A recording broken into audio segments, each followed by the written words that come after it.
So our topic again, sa continuation of our discipleship series, lesson number 2, now is the book that you're using is, they call it The Way to Joy. I hope and pray that you are finding the joy as you keep coming, you keep learning, and that only the joy, I do believe that there's already a joy, but this joy, the Bible is saying, that it may be full, that you will no longer wanting anything, right? So, but under this, the joy of communion is the topic about prayer. How is your prayer life? How is my prayer life? Let's discuss. So we'll have, let me just adjust my volume. Just want to check if everybody can hear loud and clear at the back and on the side. Okay. So we have 3 coverage. I just want you to see the glimpse of our topics. First, okay, let me do the recall. It's so interesting that we have some recalls. What is letter A? Oh, keep louder so that everybody will be accountability. Letter B, bad, evil. C, consequences. D, death. Thank you. And E, eternal what? Thank you. And F, faith. And letter G, guarantor. And H, and I.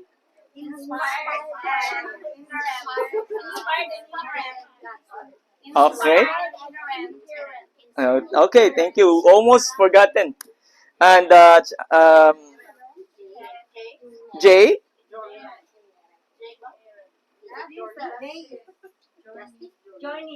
journey. Okay, thank you. Okay, let's proceed. What is letter?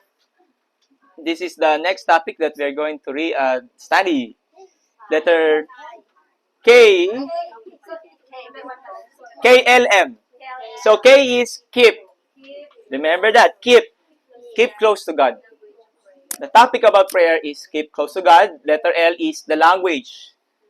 Language of prayer. And letter M is the model. You know, the model, you can call it the pattern or the good example or the best model. Or yeah, the model.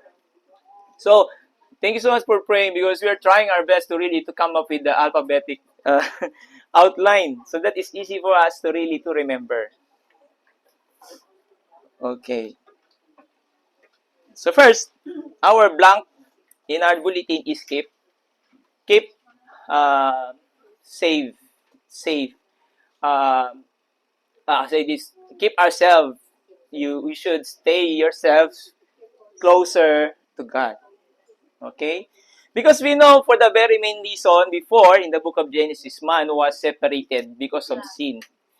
So now, the Lord, we are created into His own image before, without sin before. Now, the Lord is wanting the total transformation.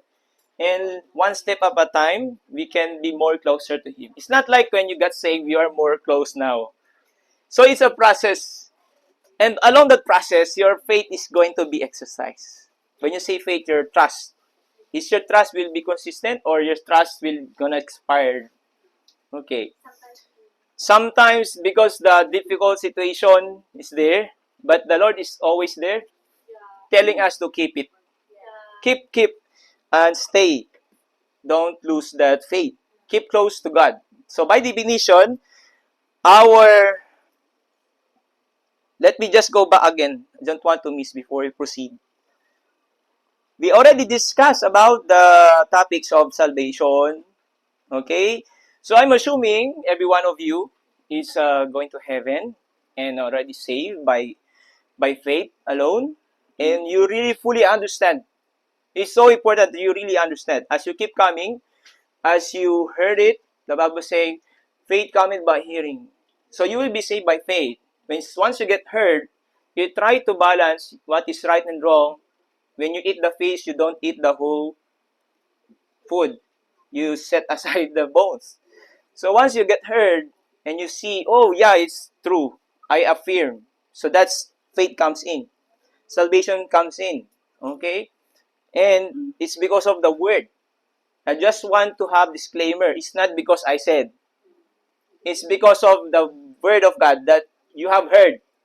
So we are just the mouthpiece of God here, declaring the word of God.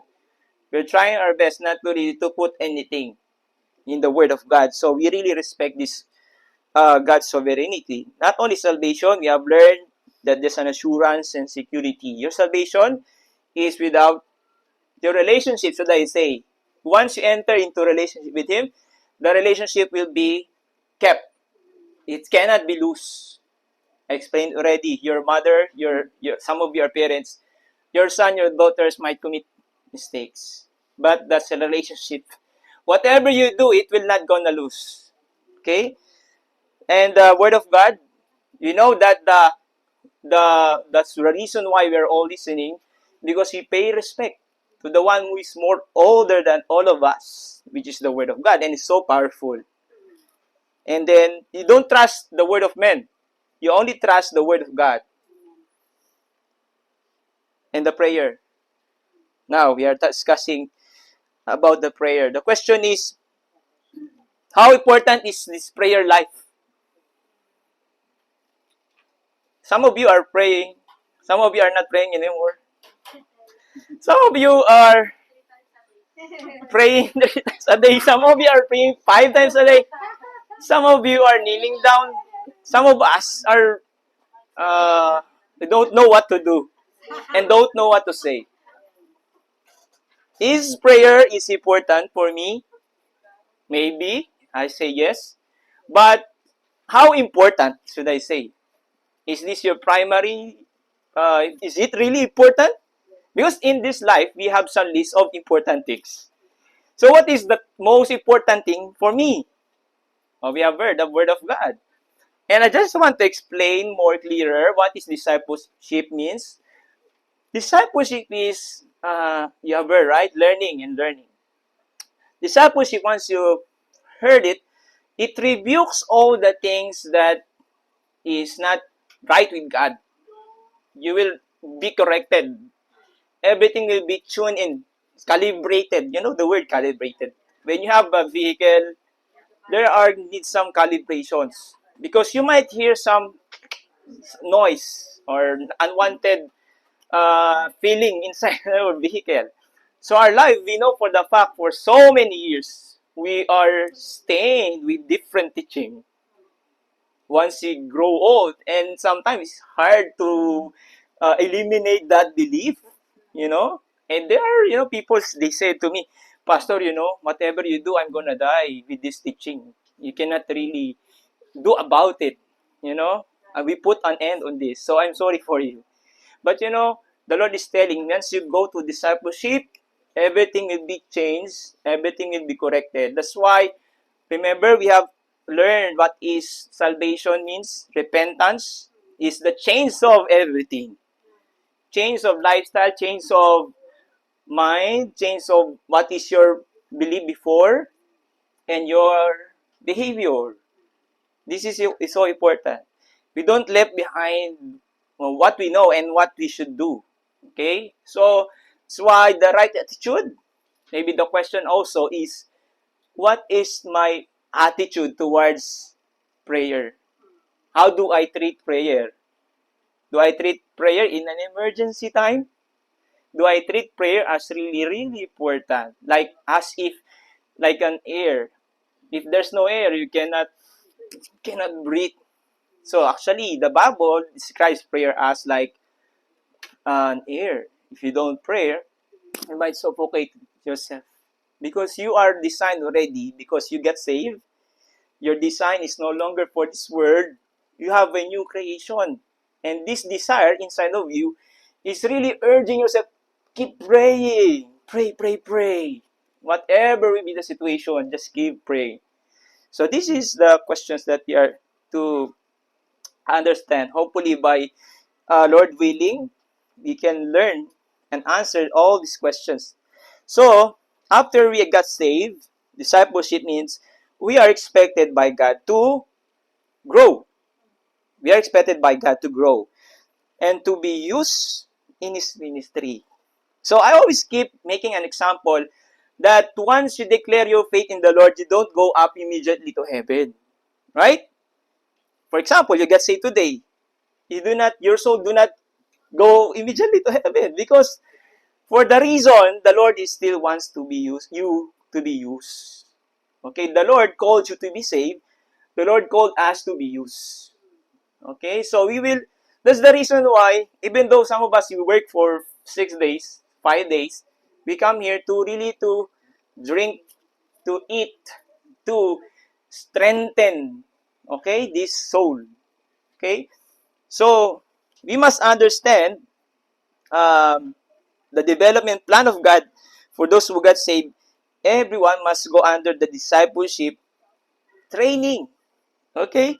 So, to be an effective servant of God, we are going to be equipped by God through teaching and learning process. So, learn all you can. So, the fundamentals of a Christian life is reading the Bible and praying. Fundamentals. When you say fundamentals, this is 1 plus 1 equals 2. 2 plus 2 equals 4. These are the basic. So, Pastor, what do you want to say? If you don't know how to read the Bible, if you don't know how to pray, how can you lead others to Christ? Pastor, I can tell my story. How long you were gonna tell your story? Okay? So we need to be reminded, Pastor, yeah, my story is so important. But it is more important that the people gonna save because of the Word of God. The gospel. Remember the gospel? The Christ was crucified and was dead and rose again for the third day. That's the good news. So we will learn the importance of prayer in our life, not only as a person, but is most importantly as the children of God. So I want to take note that you are now a children of God. John 1:12 says, "Who have you received God, Jesus Christ in your life, you are given our privilege, the right to become." Pastor, keep explaining more. The Father God has only one Son, and there's no other Son. You know, in the Philippines, we have this, the appointed Son. Do you know him? Now he is in prison. He claimed himself that he is the Son of God. So you need to enter to him for you to be saved. The Bible says in John 3:16, only begotten Son. So once we have received the only Son, you became part of the family of God.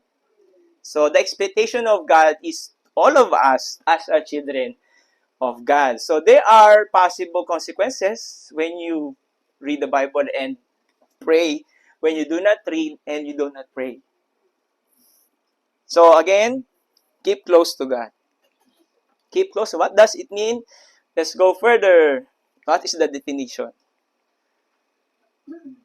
Communicate or say this communion, because our joy of communion, right? It's the Greek word koinonia. Translate, oh, sorry, it's so dark. Anyway, I will read it for you. It means fellowship. This is fellowship. In the screen, they need to see.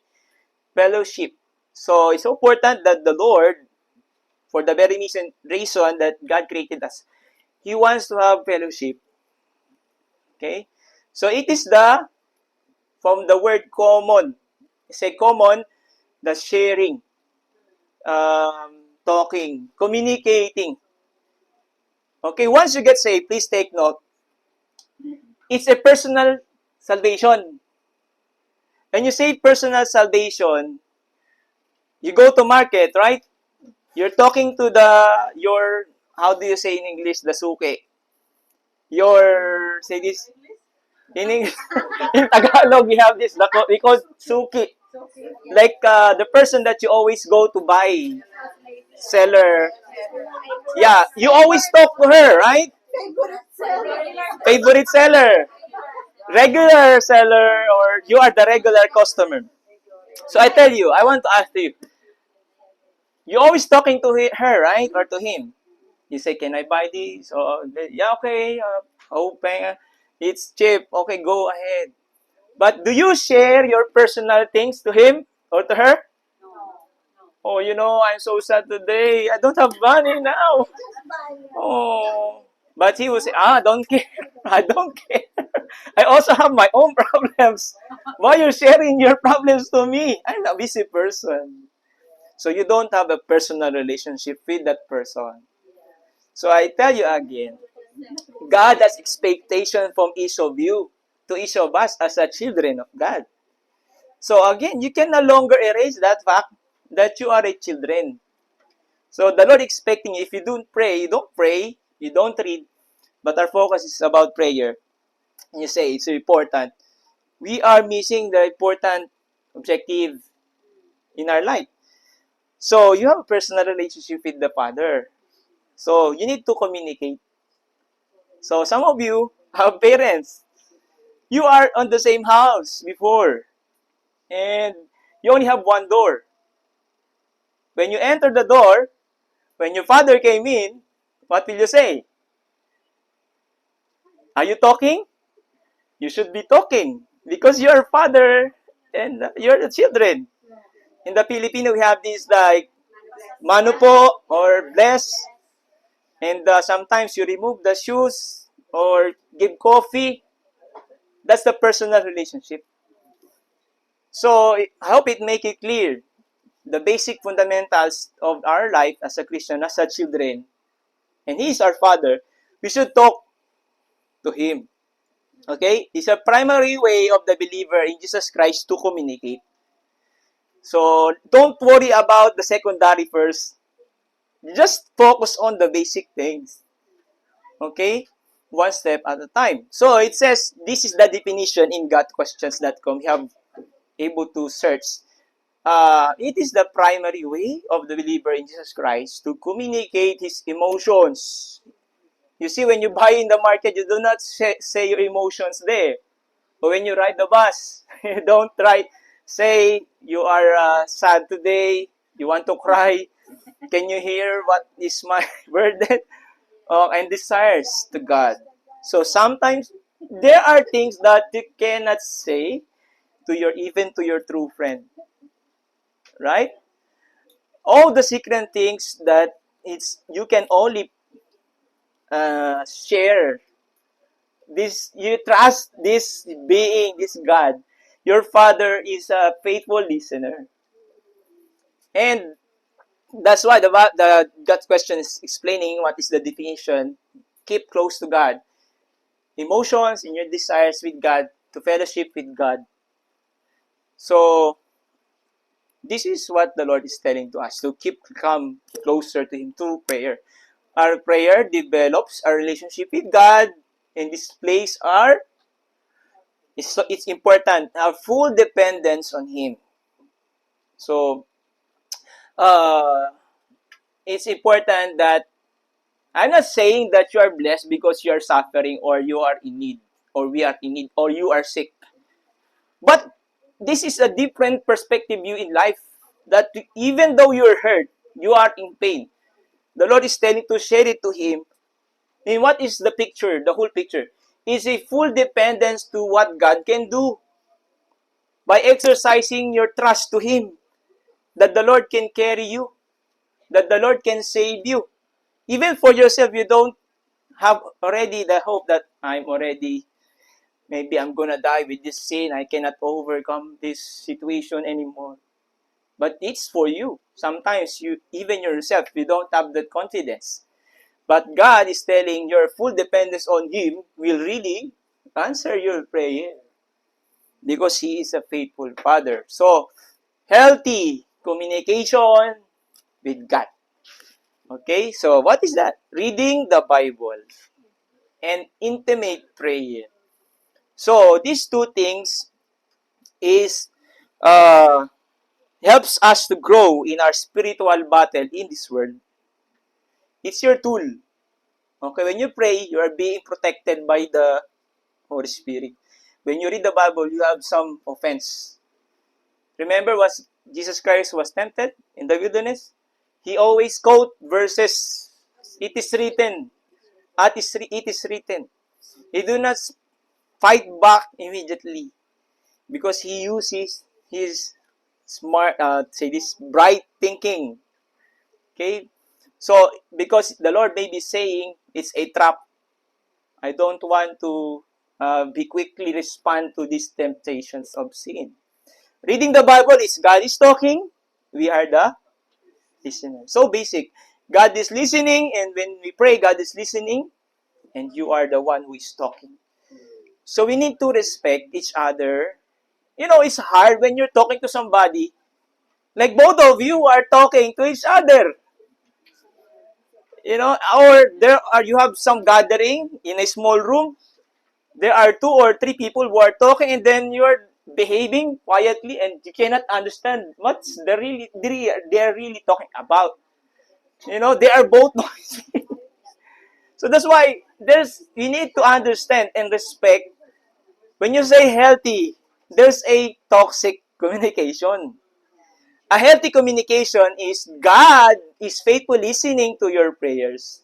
And by the moment when you read the Bible, God is faithfully listening. So you see, Pastor, it means I cannot live the Bible life and the prayer life. Because when I set aside the Bible reading, I'm just talking and I don't respect my father. I don't want to listen to him. I don't want to hear rebuke. I don't want to hear correction. I don't want my issue in life to be addressed. I want to keep holding on those things. But you keep saying, Lord, can you please provide? You know, my kids, should I say Sela first? You know, they are kids. They're always saying what they want. And then sometimes they don't know that they're asking is not good and it will hurt them. Okay? We keep on saying, oh, this is hot. This is, Sela, this is hurt. This is spicy. This is hot. It will hurt you. Okay? But they don't listen. Okay? So it's good at first when we are being reprimanded, we are being taught. At first, we are not able to catch first. But as the time goes by, you growing, you know, the Lord is expecting you that you already understand it well. So, when we read the Bible, so don't pray when you don't read the Bible. There's a song. I don't know if you know that some of you, you're a Sunday school teacher, very good. And you will what? Yeah, even though physically you don't grow. Oh, I'm not saying anyone. And you grow. And you so if you continue that song, if you don't read the Bible, if you don't pray, you will gonna shrink. So we are living organism. Our nature is to grow. And you know, it's so ugly when your age is growing, your physical appearance is growing, it's changed. But your inward your soul. You know soul? You see the turtle? The turtle, you see the turtle, that's a house, the shell. But the real turtle is inside. So you're missing the important part. You do not feed your soul. Right?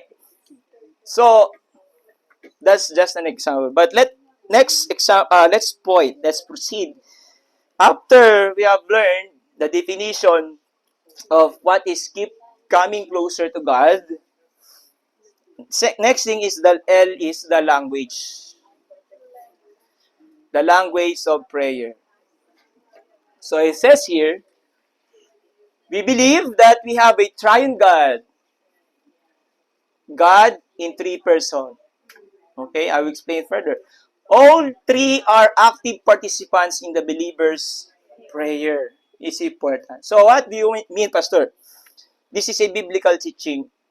Like, we have one God, these three persons, they are co-equal to each other. The Father, the Son, and the Spirit.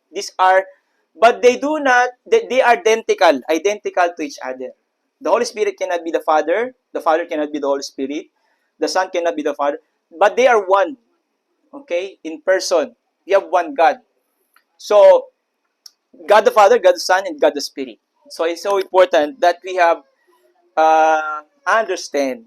We're not just praying, but I said discipleship is trying to teach things that we believe that is right, but eventually we found out it's not right. So now we have heard the language of prayer. When you start your prayer, you should start with the Father. The Father says, since we decided to enter into a relationship with God, the Father decides to have an intimate talk with his children. Now I'm a father. I really understand. If my daughter doesn't talk to me, I will be really disappointed. I try my best to be a good father, but if they don't talk to me, what's the problem being a good father? So our Father is a faithful Father. He always cares.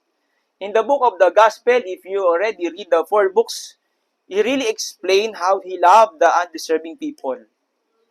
From the throne of heaven down to earth, he died. Like, life being like a rugs, being king, became poor person, corrupted already, or that all the sins was put into him. He was crucified and died. So he asked for intimacy. The Father, when you start the prayer by addressing first to the Father, paying respect to his role.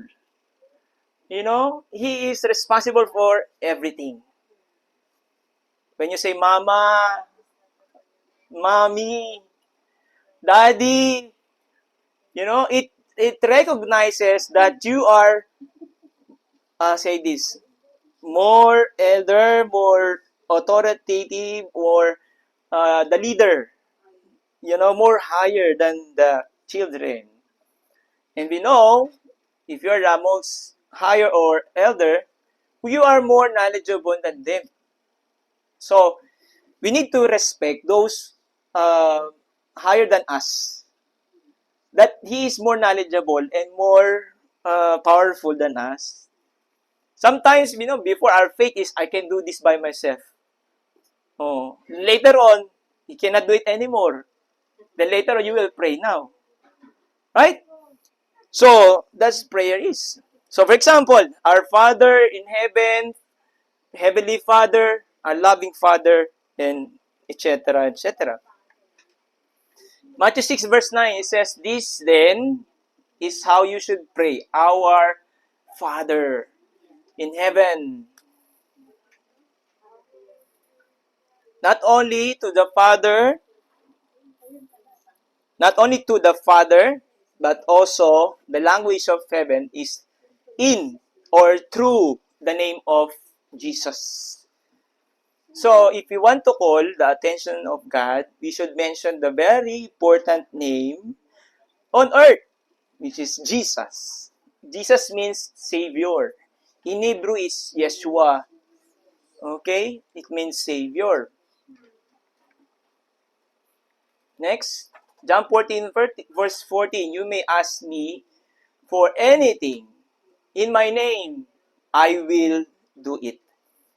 I forgot to tell you in my introduction that what are the factors why my prayer is being answered and sometimes not being answered. So later on, we will see. So in my name, it means Jesus is talking there in Jesus' name, through Jesus' name. So we start with our Heavenly Father and we will end up in Jesus' name. So the answer to the next one is access, direct access. Jesus Christ's important role to help us to have a direct access to the Father. Nobody among us can direct to the Father because He cannot go now in heaven. So how far is heaven? Can you reach your voice? Shout, Father! Can you hear me, Father? Cannot. So, what does the Bible say? Our prayer should always end by mentioning His name. In Jesus' name, I pray, we pray. And then say Amen. Jesus Christ is the Son of God, is on the right throne of God, the Father, and can always what? Whisper. All things that we are praying for. Whisper to whom? The Father. 1 Peter chapter 3, verse 2. You see the interconnection? the relationship between the Father and the Son. So if you're not the Son, how can you whisper to the Father? You don't have connections. Some of you will work here, you apply, some of you have connection. When you cannot go in the Philippines, they say Malacanang, or when you go to a king's place, you cannot go access or direct access, go and immediately. You tell them, open the door, I want to enter. You cannot go immediately. You need some access. Somebody will help you to go access. Some right man of the king. Okay? So, Jesus Christ, the Son of God, is on the right throne of God. And he whispered, 1 Peter chapter 3, verse 22. It's on your printouts. Who has gone into heaven? Who's gone into heaven? Jesus Christ, the Son. And is at God's right hand with angels, authorities, and powers in submission to. So whenever you pray, rest assured, Jesus Christ the Son is whispering to the Father. Father, don't misunderstood. You have a direct access to God. But you need to in or through Jesus Christ. Okay? Before, we have this belief that you need to ask for pastor, you need to ask for a priest, so that your prayer will be heard. But we have a high priest, which is Jesus Christ. So whenever you said in Jesus' name, you start with Heavenly Father, and so on and so forth, that in Jesus' name, very important, calling the attention of the Father. Oh, my son. Okay, in Jesus' name, then He will answer. Okay? He will whisper what you want. He will help us to pray. Oh, sorry, letter C. After the Father, to the Father. Second is through Jesus Christ, the Son. Letter C, the language of prayer is by or with the power of the Holy Spirit. So, let us not ignore the role of the Holy Spirit. This God in three persons are co-equal to each other, and it's so important that we really address our prayers. So, He will help us to pray. So, sometimes we don't know how to do it, how to pray. Romans 8:26. And the effective way of praying is by being filled by the Holy Spirit. Not every spirit is holy. There are evil spirit, there are unholy spirit, ungodly spirit. So we really need to check ourselves, evaluate ourselves if there are sin, if there's something to be confessed, because He is a holy God. Okay? Later on, you will know further more about why do we need to do that. So, Romans 8:26, in the same way, the Spirit help us in our weakness, when we don't know what we ought to pray. The Spirit Himself intercedes for us through wordless groans. Sometimes just the tear of your eye, the drop, the Lord can understand. Because He only sees what's inside your heart. The Lord is a powerful God. He knows what's inside of you because He is the one who designs us. Okay? By the way, for you to understand that this God in three persons. So, for example, my name, okay, Edrey Joser Veras. I have three names. Whenever you call me Veras or Joser or Edrey, you're calling one person. Okay? This is not three different person. Okay? So, that's how you understand it. So, what else? The Holy Spirit, Romans 8:26. The Holy Spirit has the power to help us to pour out all the hurts and pains of the heart of our soul. Then the process of healing takes place. So, the Bible is teaching, go inside your room, cry out loud and tell your Father, I don't want this life anymore. I want to end this life. You really pour out. You don't pour out outside of the street. People will think you, oh, crazy. What's happening to this guy? Inside the MTR, you're shouting, ah! Oh, people cannot understand you. But when you pray, the Lord sees you in secrets. And if you know how God is really caring, you can really understand and you can trust Him by sharing all these things in your life. Psalm 51 verse 10 and 12, David say, create in me a clean heart, O God, and renew a right spirit within me. Restore unto me the joy of thy salvation and uphold me with thy free spirit. Because he had sinned. He's a strong guy. He's a tough guy. But he sinned. He sinned. Very quickly he sinned. But then his firstborn son died. So he said, Lord, I'm so sorry. I will not do this again. Help me to restore my soul, my joy, because I'm losing already. It doesn't mean that you're no longer saved. It means the joy. When you sin, you don't want to hurt your Father's feeling. Because when we sin, because He's a holy God, He doesn't want us to sin because it will hurt your relationship. Right? And when you pray, you always ask for something that is for your interest. And you don't look on the things that is so important that you have issue with your Father. You need to address. You need to be reconciled. And later on, you can ask what you want.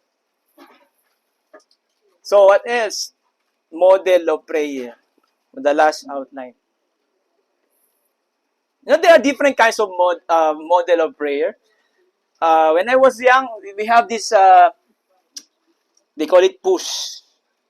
You know what is push? Pray until something happens. And then there's an acts, adoration, confession, thanksgiving, supplication. And there's also a cuts. Confession, that's what we are going to do. Cuts, see, confession, acts, adoration, and so on and so forth. There's a lot of model prayer. Jesus Christ is the best example. You can pray like standing, you can pray like while lying down, you can pray whenever you are. Okay? Because Jesus Christ is already your high priest. Whenever you address, wherever you are, wherever it's too loud or too soft, the Lord hears you. Okay? He doesn't necessarily need too long. It doesn't necessary to be beautiful, flowery, eloquent. That's necessary.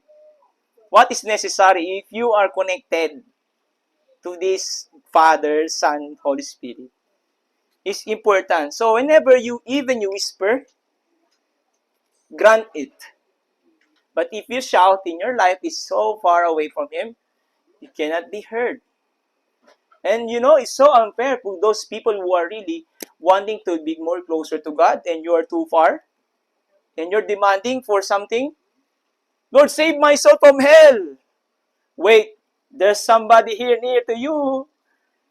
Okay, it's so unfair if you be the one to be heard first. You need to be closer. You need to keep yourself and the language and the model of prayer. What is the model of prayer? Any kind of prayer we do as long as it pleases God. The book of Hebrews says, for by faith, without faith is impossible to please God. Because this is a God. Sometimes we treat God as semi-God. This is a God. So we can pray anytime we want, even in any circumstance and in all circumstances. This is all. I hope you can see this one. In all circumstances. Example, inaudible, silently, privately, publicly, standing or kneeling, sitting, etc. Whatever you want. And one thing is so nice with prayer, it is for free. Right? You don't have to pay. When you talk to your loved ones in the Philippines, you need to buy load. Buy internet so that you can be connected to your loved ones in the Philippines. So, but no need to pay, no need to buy load. A good example of model prayer is the prayer of Jesus Christ, which is always according to the will. That's right. Not your will, but His will. I hope you can really learn to improve. Okay, listen to this. to improve, if you're already praying, to improve your prayer life. Not just pray. You don't really understand what we are doing. Luke chapter 22, verse 42 and 1 John 5:14 says, Jesus Christ said, Father, recognizing the Father, if you are willing, take this cup from me. Yet, not my will, but yours be done. Okay? Next. 1 John 5:14, this is the confidence that we have when you say confidence. He is sure that whenever he pray, it will be answered. There's no unanswered prayer to the Father when you are the Son or the children of God. Because that's what he promised. Whatever, he will give it. Okay? But there's a language. The Father, the Son, and the Spirit. You have approaching God that if we ask anything according to His will, He hear us. So, the model, there are four. So, I tell you already, this model is CATS. C-A-T-S.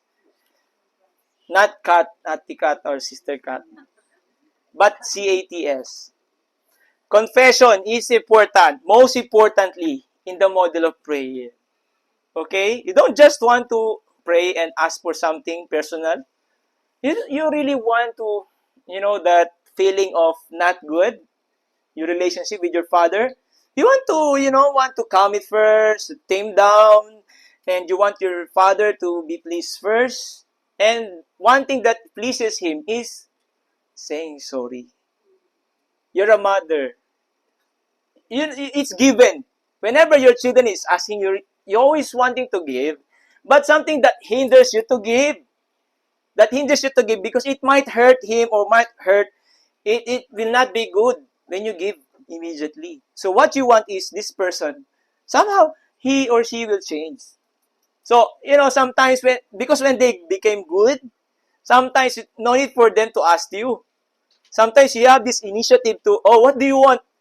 Oh, I want to give you, I want to bless you because you are a good kid. How can I bless you?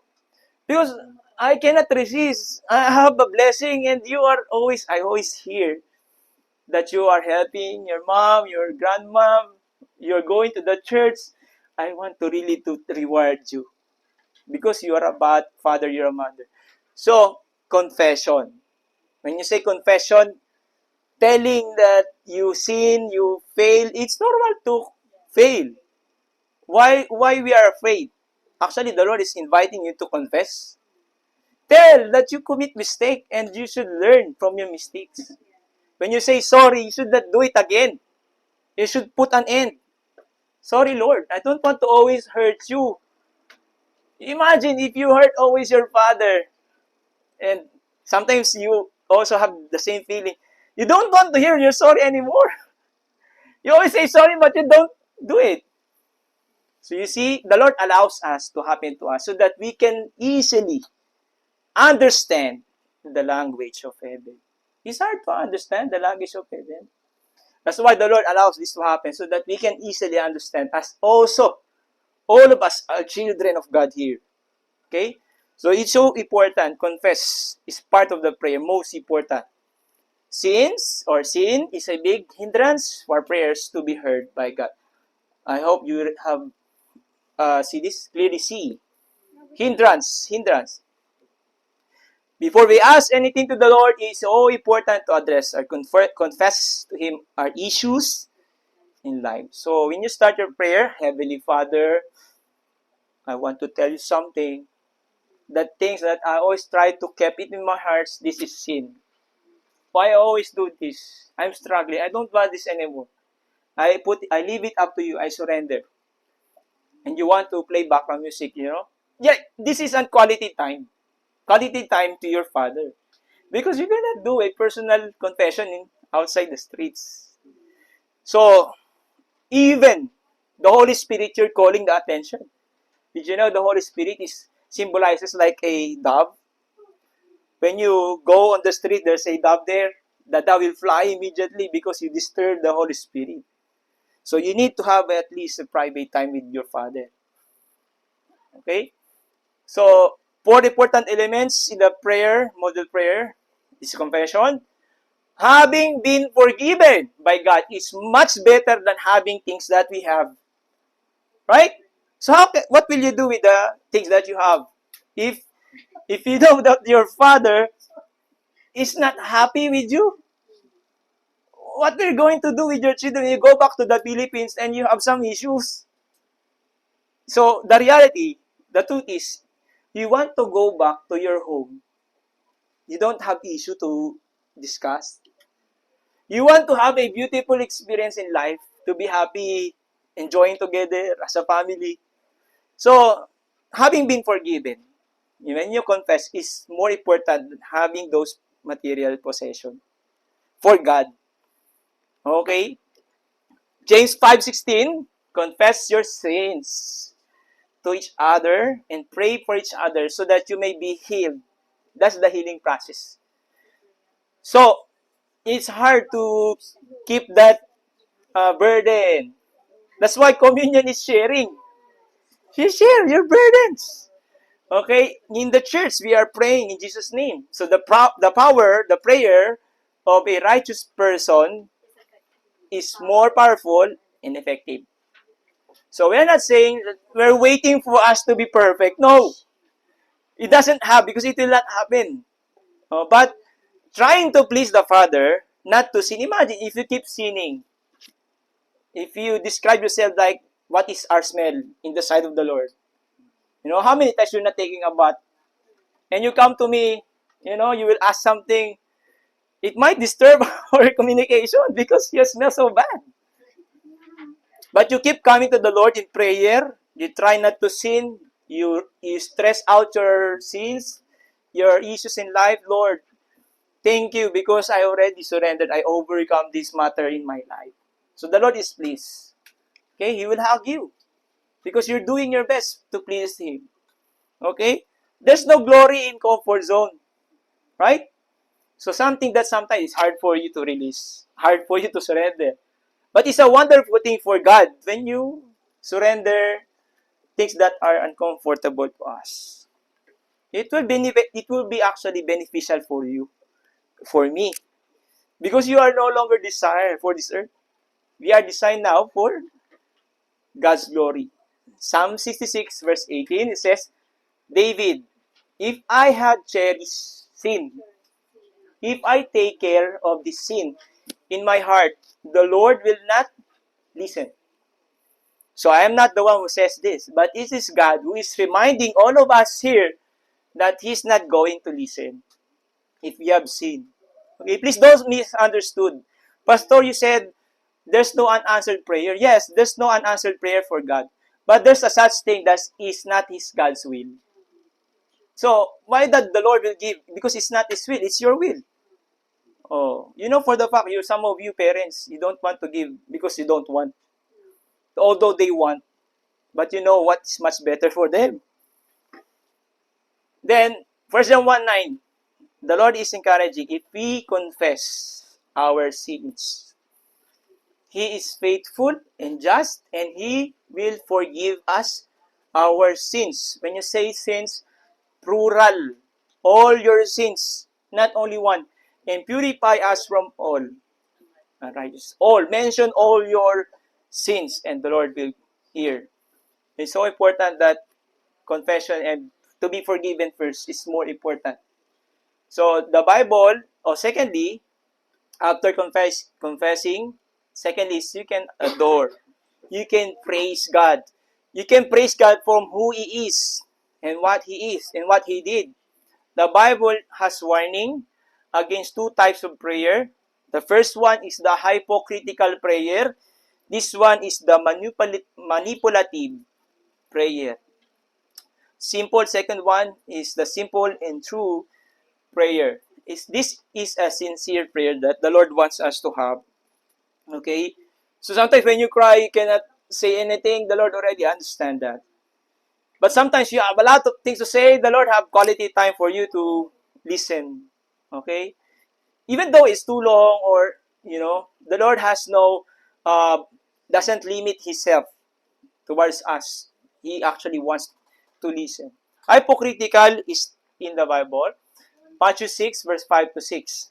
When you pray, do not like the hypocrites. For they love to pray standing in the synagogues and in the street corners to be seen by others. Okay? But sometimes we are praying when we eat in the fast foods. But you're not doing it for any other intention. Your audience is God. You're not praying just to please others, and you're not hitting the main purpose for His sake. So, it says, truly I tell you, they have received their reward in full.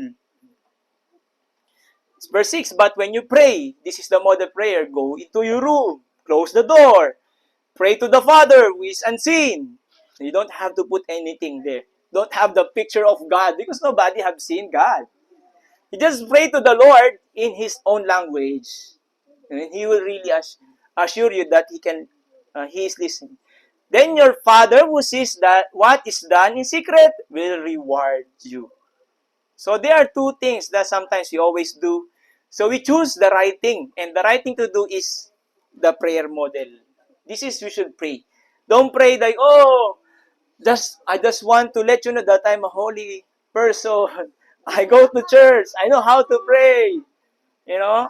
So some of you, there are some religious groups, they really love to go and see the people and they want to hear their prayers. Okay? But the Lord said, don't be hypocrite. Doesn't like people who are pretending. So, number 3, thanksgiving. So, after you confess, after you adore, okay, when you adore Him, you can say a lot of things describing Him. Thirdly is thanksgiving. This is recognizing the wonderful works of God in our life. Okay? Thank God in prayer. Express your gratitude for specific blessing. I remember the song. We sing that song. Thank you, Lord. Right? Remember? Even though we don't have money, you can sing the song. Thanking God. From who He is. Thank God for the breath of life, for the good health. Acknowledge God's love, mercy, and faithfulness, and etc. etc. It's important that you know who your God, so that you can mention specific things about your God, your Father. So thank God in prayer for helping us to overcome the challenges in life. Thank God for saving our soul and to put into hell. You don't want like a hypocrite. You adore Him first, then later you confess. You don't want, you're a beautiful God, you're a nice God, you are a mighty God. But later on, you don't address the issue in life. So this is not what the Lord wants us to have. Sincere is like confessing, adoration, and thanksgiving. And the last one is supplication. So, your needs. The next thing is your needs. Supplication. The word supply. So, God is encouraging us to call in Him, in prayer, to sustain our needs, to talk, spend time with Him always. The number of Jesus Christ, they say. The number of God. Jeremiah 33, verse 3. Call unto me, and I will answer you. I tell you great, unsearchable things that you don't know. So it's so clear that the Lord is encouraging to call on Him. Philippians 4:19, but my God shall all your need. Not once. So it's so important. What does the Lord wants me to pray? Okay? According to His riches and glory by Christ Jesus. You say by. So He loves to hear us that we are in need of His help. Matthew 7, verse 7 to 8. Ask, seek, knock. Okay? So that's why sometimes we don't receive because we don't ask. Okay? The Lord already knows what's inside my heart. But you need to sometimes to talk. I mean, it's not about the talking. It's about the time you spend. You pause for a while. You meditate and eliminate distraction. And the Lord is there. Okay? So if there's a saying here, if you know how to worry, then you should know how to. You're always worrying. Everything. No, if I can look on your minds right now, there's a lot of things that you're thinking of. So, granting that fact, you should know how to pray. Okay? Philippians 4:6. In conclusion, okay? So, there's no such thing, I already mentioned, an answered prayer to God. Especially if there's a condition. If it is according to His will. If it's not according to His will, then you can define there's really an answered prayer. But you, as a children of God, you understand, fully understand, that if it's God's will, the Lord will grant it. But you need to have patience. It will come in His perfect timing. So don't lose hope. You know, me and my wife is applying for my mom's visa. Are we losing our faith? No. But it's not, because it's not yet granted. But what we do, because the flight is October 9. We already bought the ticket. And we are a little bit worried because not yet granted. So what what Sigla did, keep following up, sending the email. Because at least you try to push, pray until something happens. You don't go to the side, the corner, then just, it's not granted. You don't give up. Because if you know the Father is willingly to answer you. Because the very first place, He's the author of giving. It is His character. You cannot break that character. He is a giver. Unanswered prayers are prayers that are not aligned to God's will. Pastor, I'm praying to the Lord that, I hope I can have a mansion in earth. What will you do? The Lord is talking to you. Oh, okay, what will you do with this mansion? I want to have a comfortable life because I am so stressed now. I want to retire soon. So what is it for me?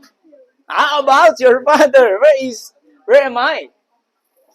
Father, later, if you grant this, I will be faithfully serving you. You cannot buy God. You cannot tempt God. So this is like manipulating. You're manipulating your God, that God will give your prayers. The Lord says, you're fool. You're asking for the wrong things. And you're hurting me. You don't really love me actually. You're just asking for material possession and you don't ask for the one who gave that material possession. You know? You forgot that I prepared a mansion for you. You forgot that your name is written in heaven. You forgot that I was crucified. It's hard for me. Nobody loves me during that time. I was really hurt.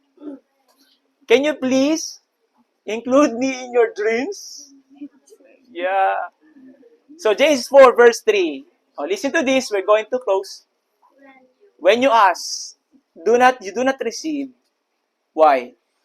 Because you ask for the wrong motives. Lord, please give me some. I want to be rich, Lord. And I will give my percent, like a 10%. Uh, if I receive 1 million, I will give 100,000 to the church for the ministry. Then, it came.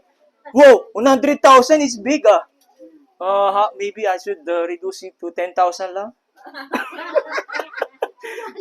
So, you see, you're asking for the wrong motive.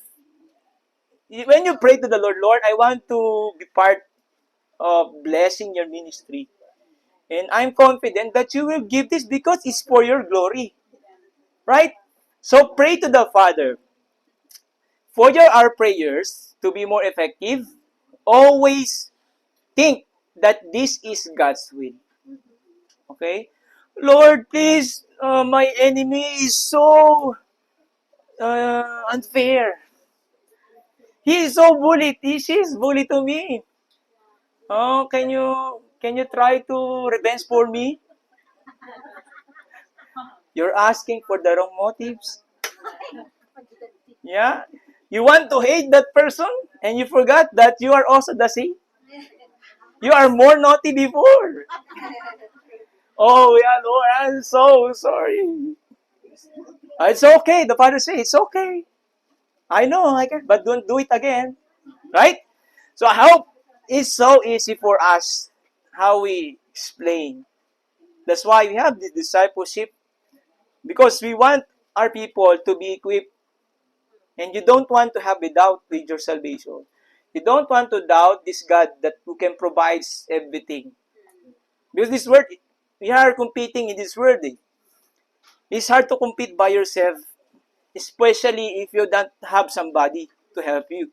So God gave the church. God gave the Holy Spirit. God gave you the pastors. God gave us everything we need. The Word of God. We should use these things. Or else, we might find ourselves again on the situation that we are stuck there. We will not grow. We will not grow. So, last part. It says, the challenging part of praying to God is the waiting time. Although you are in urgent, sometimes when Pastor Paul gets stroke, you are really in urgent. You want to immediately the stroke be gone. But you need to respect the timing. You need to respect the process, the waiting period. Although it's so urgent, but trust the process. Maybe there's a purpose behind it. So you should not judge your God, especially if you know Him so much. Okay? Of course, we know that this life will end. That's the reality. The first thing that we should understand. We all gonna die. We all gonna die. What can you do? You should accept the fact. But it happened, it hurts. But the Lord says He also get hurt. Okay? And much worse than what we have received or what have happened to us. So we don't know when He will give it to us. We should wait. We should be patiently wait for it. As you keep waiting, do you know that your faith is being stretched up? Sometimes when you ask for Lord, give me the patience. The Lord will let you wait. And when you want to, Lord, increase my faith, that the waiting time will be more farther and farther. So we should be patiently wait for it by patiently waiting, not complaining, respecting His decision towards our prayers. And it is an act of worship. Okay? Prayer is a worship. Okay? So, I hope and pray that our prayers will become uh, more improved. Okay? More developed, more intimate. Okay? So, when you pray, when the day starts, you should pray. When when you want to eat, you pray. When you go out, you pray. The Bible says, pray without ceasing. Okay? There's no payment. There's no expiration. There's no limitation. Just keep praying. And then when the day ends, pray. You report. You report to your father, this is what happened. You tell to him. Because you have a relationship, you want to keep talking. That's the healthy way. So let's